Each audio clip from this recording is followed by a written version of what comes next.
Vamos conversar agora com o Dr. Rodorval Ramalho, que é doutor em Ciências Sociais e professor da Universidade Federal de Sergipe. Dr. Rodorval, bem-vindo ao Jornal Centro-Sul. Do Jornal Centro-Sul, mais uma vez estamos aqui para comentar alguns elementos da conjuntura, dessa vez sobre essa Comissão Parlamentar Mista de Inquérito.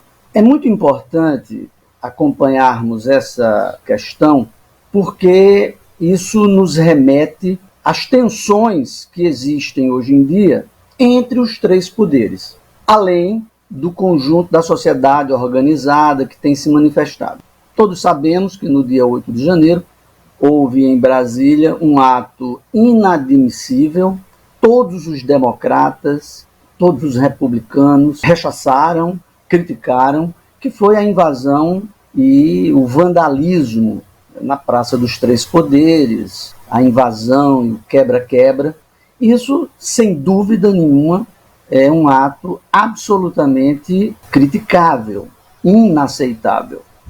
Mas o passo seguinte que nós vimos e continuamos a ver é que da parte dos poderes, sobretudo do Poder Executivo e do Poder Judiciário, houve uma série de arbitrariedades. Porque, veja, naquele momento em Brasília, havia pessoas acampadas à frente dos quartéis de algumas unidades das Forças Armadas, umas interpretando que o artigo 142, que cria a possibilidade de acionar as Forças Armadas para garantir a lei e a ordem. Esse grupo estava ali reivindicando a aplicação de um artigo constitucional. Bem ou mal interpretado, não vem aqui ao caso.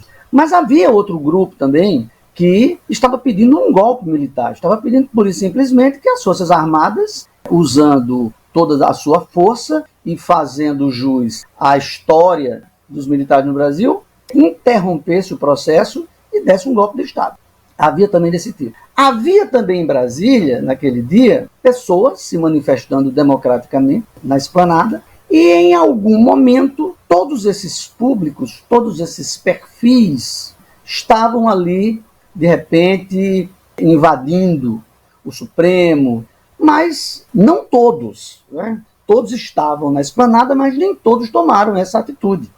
Então, mas a atitude da polícia, a atitude repressiva, a mando do Supremo Tribunal Federal, foi prender todo mundo. Prenderam mais de 1.500 pessoas, inclusive pessoas que estavam com bebês, idosos. Ora, nós sabemos e nós temos visto que ao longo dessas manifestações dos setores mais conservadores, dos setores mais patrióticos, nunca houve sequer a quebra de qualquer prédio público, nenhuma briga, nenhuma confusão. Sempre, esses segmentos sempre foram muito ordeiros, sempre se manifestaram democraticamente. Neste dia, provavelmente, segmentos mais radicalizados da direita, aqueles que estavam de fato interessados num golpe, mas também, supostamente, outras pessoas que estavam ali infiltradas.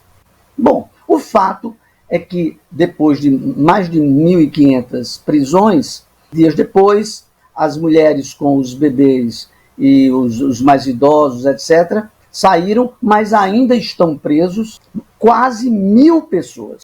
Isso não aconteceu nem no período do regime militar. Talvez uma coisa parecida aconteceu naquele congresso da UNE, de Ibiúna, onde era um congresso clandestino, e os militares chegaram e prenderam todo mundo. Mas não passaram o tempo que estão passando aqui. Já se vão quase 2 meses. E existem vários problemas de ordem jurídica e de ordem política. De ordem jurídica é que a autoria do crime ou dos crimes não está muito bem delimitada para cada indivíduo. Muita gente estava ali como espectador, então ele não tem culpa. Outros invadiram, outros quebraram, outros ficaram olhando, outros ficaram batendo palmas. Quer dizer, são atitudes diferenciadas. E vários advogados, parlamentares, já expressaram esse estranhamento porque não há uma qualificação específica. Até as audiências de custódia também foram muito atropeladas. Mas o mais importante aqui é o aspecto político. O deputado André Fernandes, do Ceará, um jovem deputado, primeiro mandato de deputado federal, conseguiu as assinaturas para uma comissão parlamentar de inquérito misto, o que significa dizer que teremos membros do Senado e membros da Câmara de Deputados. E aí é que está a necessidade de esclarecermos tudo isso. Porque, segundo esses deputados, o Planalto sabia, o ministro da Justiça sabia o que ia acontecer. Eles tinham relatos da inteligência afirmando que haveria uma invasão, haveria um quebra-quebra, haveria vandalismo. E, aparentemente, ou supostamente, não tomaram nenhuma providência. Então, como esse fato é o fato mais grave que ocorreu até agora nesse governo Lula, ou seja, grave a invasão, grave a prisão de centenas de pessoas que não estão diretamente envolvidas com isso, estavam ali no momento e foram levadas, presas, sem saber exatamente por quê, e também pela suposta prevaricação, não somente do ministro da Justiça, da Presidência, enfim, dos órgãos competentes, né? Tanto do Distrito Federal quanto da República. Então, nada mais adequado para vermos e apurarmos esse escândalo na República do que uma comissão parlamentar mista de inquérito. Por exemplo, aí do Piauí, apenas o deputado do PP, Túlio Arcoverde, e o senador Ciro Nogueira assinaram. Os outros, até onde eu vi nas listas, os outros parlamentares do Piauí não assinaram. Mas é muito importante que a gente cobre dos nossos parlamentares, de todos eles, em torno do Brasil, para que eles esclareçam. Houve ali o quê? Houve um ato de vandalismo, que muita gente está chamando de terrorismo, inadequadamente, não há ato de terrorismo ali.